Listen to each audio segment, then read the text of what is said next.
अपने नंबर पे कंप्रोमाइज़ करने वाला कभी प्लेयर नहीं होता। कंट्री की खातिर करना पड़े तो माशाल्लाह दैट्स वेरी गुड, तारीफ़ के काबिल। प्रोफेशनलिज़्म है ही नहीं।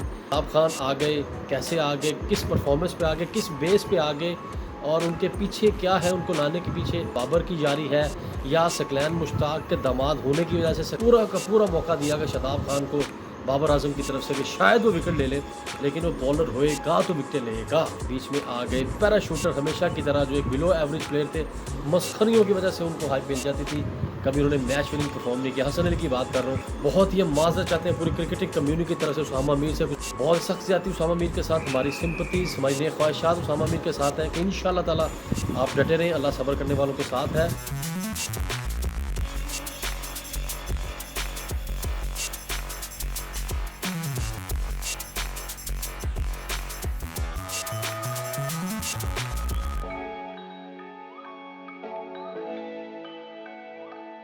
अस्सलामुअलैकुम, एक और व्लॉग में आपको खुशामदीद कहते हैं। पाकिस्तान न्यूजीलैंड सीरीज़ बड़ी बेहतरीन और खुशरूबी से हो गई। मेहमान बड़े खुश हो खुरम तरीके से और इज़्ज़त आबरू से अपनी इज़्ज़त करवा के वापस अपने कंट्री चले गए और जाके वर्ल्ड कप की तैयारियों में मसरूफ़ हो गए। उनकी भी वर्ल्ड कप की टीम अनाउंस हो गई और पाकिस्तान की हमेशा की तरह लास्ट लम्हे में अनाउंस करेंगे, ताकि उससे पहले तो कुछ बनता तो है ना, जज्बात से और हर चीज़ों से खेलना, ये हमारा हमें इसकी आदत हो जानी चाहिए।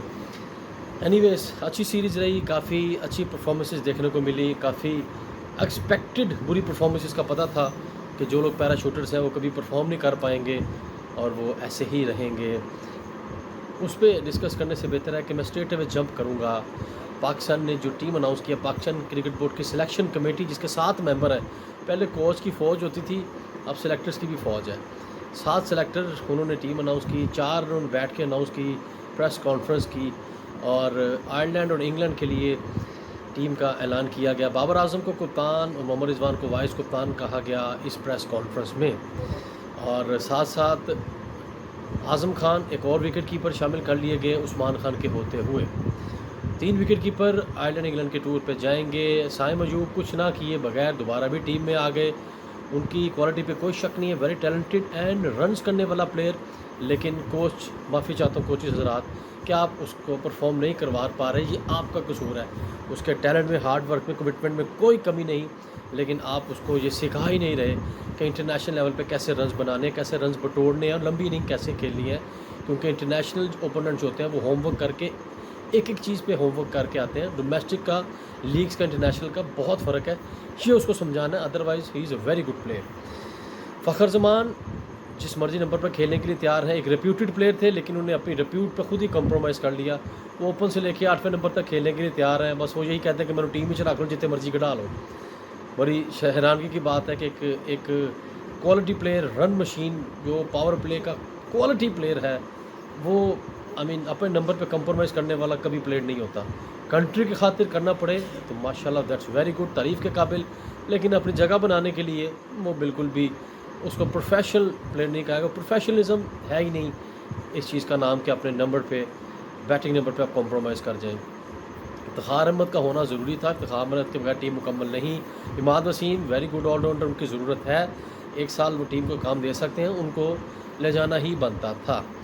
इब्रार अहमद पता नहीं क्या देख के उनको सिलेक्ट किया गया, लेकिन आगे नो कमेंट्स, क्या कहा जा सकता है। लेकिन यहाँ पे बात करूँगा स्पिनर्स पे। पहले शादाब खान आ गए, कैसे आ गए, किस परफॉर्मेंस पे आ गए, किस बेस पे आ गए और उनके पीछे क्या है, उनको लाने के पीछे मुहर्रकात क्या है, बाबर की जारी है या सकलैन मुश्ताक के दामाद होने की वजह से सकलैन मुश्ताक ने जो लॉबी बनाई, जो लॉबिंग की, जो उनको गुर सिखा रहे हैं, ये उसके पीछे है कि without playing, without performing, without कोई मैच विनिंग रोल प्ले किए बगैर भी, चलो उन्होंने कुछ नहीं किया तो एक कहता मैच जिता दिया, एक आउटस्टैंडिंग कैच भी नहीं उन्होंने किया कि उनको कहा जाए कि यार वो उस मैच में उन्होंने रन आउट या कैच कर दिया था, उनकी सिलेक्शन हो गई। बहुत ही हम माजरत चाहते हैं पूरी क्रिकेटिंग कम्युनिटी की तरफ से उसामा मीर से। उसामा, आपने PSL जैसे कम्पिटिटिव क्रिकेट में आपने सारे फास्ट बॉलर्स को पीछे रखे हुए आपने सबसे ज़्यादा विकेटें ली, आपने कमाल की बॉलिंग की, मैच विनिंग बॉलिंग की। मुल्तान सुल्तान के, मोहम्मद रिजवान की पूरी मैनेजमेंट ऑफिशर्स ने किस तरह आपको यूटिलाइज़ किया, किस तरह आपसे काम लिया, काबिल तारीफ़ है। आपने न्यूजीलैंड के खिलाफ चौथे T20 में कमाल की बॉलिंग की, मैच विनिंग 2 विकेटें ली, उसके बावजूद आपको प्रॉपर बॉलिंग टाइम पे नहीं करवाई गई। पूरा का पूरा मौका दिया गया शताब खान को बाबर आजम की तरफ से कि शायद वो विकेट ले ले, लेकिन वो बॉलर होएगा तो विकेट लेगा, ये उनको भी पता है, सेलेक्टर्स को भी पता है। लेकिन वही बात आ जाती है कि वो बैटिंग कर लेता है, वो रन्स रोक लेता है, तो प्यू ने बॉलिंग करनी है और सोरे सकलैन ने आगे बॉलिंग करनी है, जो खुद 2 साल कोच रहा है कि कॉस्मिन तैयार करके नहीं दे सका। उससे क्या एक्सपेक्ट कर सकते हैं माजरत के साथ, उनसे क्या एक्सपेक्ट कर सकते हैं कि वो पाकिस्तान के लिए सोचेंगे? वो अपनी धी आस्ते थे, अपने जवाई आस्ते ही सोचेंगे। जैसे शाहिद खान अफरीदी ने अपने शाहीन शाह अफरीदी के लिए लॉबिंग की, सारे प्लान किया और बाद में चुप करके अमेरिका निकल गए। ठीक है, निकलो गल्लां तो बढ़िया कर लें, जाके पैसे कमाओ। एनीवेज, बहुत ही सख्त ज़्यादती उसामा मीर के साथ, हमारी सिंपतीज़, हमारी नेक ख्वाहिशात उसामा मीर के साथ हैं कि इंशाअल्लाह ताला आप डटे रहें, अल्लाह सब्र करने वालों के साथ है और यकीनन आप पाकिस्तान टीम का हिस्सा हैं और यकीनन आप हिस्सा रहेंगे क्योंकि आप परफॉर्मर हैं। उसके बाद आ जाते हैं फ़ास्ट बॉलर्स की जानिब, क्योंकि फ़ास्ट बॉलर्स मोहम्मद आमिर, शाहीन शाह अफरीदी, नसीम शाह, अब्बास अफरीदी और बीच में आ गए पैराशूटर हमेशा की तरह जो एक बिलो एवरेज प्लेयर थे, मस्खरियों की वजह से उनको हाइप मिल जाती थी, कभी उन्होंने मैच विनिंग परफॉर्म नहीं किया। हसन अली की बात कर रहा हूँ कि हसन अली जैसे पीछे एशिया कप में, पीछे वर्ल्ड कप में without playing a single one day game एक साल में खेले बगैर इंजमामुल हक की सिलेक्शन में वो डायरेक्ट टीम में आ गए और अब फिर ना कोई परफॉर्मेंस, ना कोई क्या इसके बारे में कहा जाए, नेगेटिव वर्ड बोलूँ क्या उसके बारे में कि वो उनको सेलेक्ट कर लिया गया ज़मान ख़ान के ऊपर, उनको सेलेक्ट कर लिया गया वसीम जूनियर के ऊपर, उनको सेलेक्ट कर लिया गया मोहम्मद अली डेज़ी। वैसे तो बड़ी लंबी लाइन है, लेकिन इन 3 परफॉर्मर बॉलर्स के ऊपर ज़मान ख़ान जो तारीफ़ के काबिल हैं कि जिन्होंने एशिया कप में, जो घर बैठे एशिया कप देख रहे थे, इंजरी हुई और वो स्ट्रेट अवे फ्लाई करके लंबी फ़्लाइट लेके दुबई, वाया दुबई श्रीलंका पहुँचे और स्ट्रेट अवे मैच खेला और क्वालिटी बॉलिंग की। उनकी तो खिदमत को सराहा जा ही नहीं रहा। मोहम्मद अली डेज़ी PSL में टॉप 3 बॉलर्स में फ़िनिश किया, आउटस्टैंडिंग बॉलर, और उनको भी नज़रअंदाज कर दिया गया। रिवर्स गेट तो लगा लिया मोहम्मद आमिर के, लेकिन मोहम्मद आमिर को चाहिए था कि वो सिंगल हैंडेड मैच जिताते थे। शाहीन शाह अफरीदी ने जिताया 4 विकेटें लेके, वो मोहम्मद आमिर से एक्सपेक्ट था कि वो आउट करेंगे, लेकिन उनकी तरफ से वो नहीं देखा गया। लेकिन यहाँ पे कहूँगा कि बहुत ही ज़्यादा सख्त ज़्यादती यहाँ पे मैं कहूँगा ज़मान ख़ान वसीम जूनियर के साथ, बहुत ज़्यादा, यानी कि कहाँ सुनवाई होगी, कौन सुनेगा कि ये ज़्यादतियाँ हो रही हैं। एनीवेज, फास्ट बॉलर्स की ये लाइनअप और उसके बाद बात करेंगे ऑलराउंडर कि बताया जाएगा कोई मुझे आपको किसी को बता दे कि ऑलराउंडर कौन है आयरलैंड और इंग्लैंड जैसे इंपॉर्टेंट टूर पे जहाँ पे इतना सीम होता है, जहाँ पे इतना स्विंग होता है वहाँ पे। उसके बाद अमेरिका और वेस्ट इंडीज जहाँ पे रिवर्स स्विंग प्रॉपर होता है। T20 में ज़रूरत तो नहीं, लेकिन आपके पास फ़न तो होना चाहिए ना आउट करने का। वो ऑलराउंडर बता दें कौन है हमारी पूरी स्क्वाड में जो सिलेक्टर्स हजरात ने बाबर के साथ मिलकर अनाउंस किया। एक ही नाम आता है आमिर जमाल, जो हमारे अज़हर महमूद के बाद, रज़ाक के बाद क्वालिटी ऑलराउंडर थे। आखिरी में 5 ओवर में 50 करने वाले प्लेयर थे, उनको आप नंबर 3 से लेके 7-8 तक कहीं भी यूटिलाइज़ कर सकते हैं। तकड़े हैं, जान में है, 140 से 45 तक गेंद करते हैं, छिक्कों वाली उनके पास बैट स्विंग है। लेकिन वही बात आ जाती है कि पता नहीं वो किसकी लाइकिंग में नहीं है, पता नहीं कौन सी हवा उनके अगेंस्ट चल रही है कि वो बेचारे आखिरकार फ्लाई करके इंग्लैंड काउंटी खेलने पहुंच गए। उनको पता था कि अंदर दे वो काम नहीं निकलिए, पैसे कमाइए, इज़्ज़त बचाइए, जब कभी बुलाएंगे तो आ जाएंगे।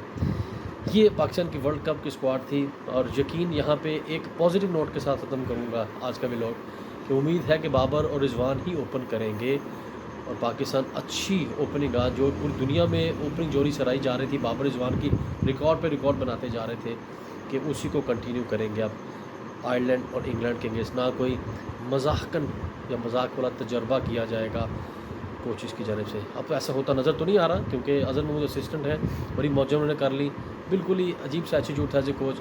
अब गोरा कोच आएगा, संभालेगा और अब मज़ा आएगा आयरलैंड और इंग्लैंड के ख़िलाफ़ पाकिस्तान क्रिकेट देखने का। अच्छी क्रिकेट खेलें, पाकिस्तान का नाम करें। जो टीम तो सेलेक्ट कर लिया अब उससे काम लेना बाबर ने, लेकिन बाबर ने ये क्वालिटी शो की है, उन्होंने कम बैक किया है कप्तानी का भी और उन्होंने मैनेजमेंट के साथ भी हाथ मिला लिया है।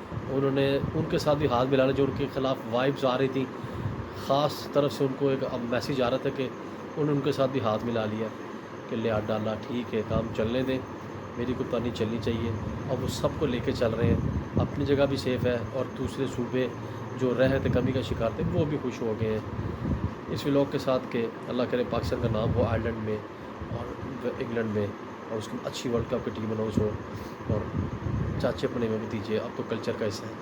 गरीब प्लेयर और डिज़र्विंग प्लेयर जो है उनको यही कहेंगे अल्लाह सब्र करने वालों के साथ है। All the best Pakistan cricket team.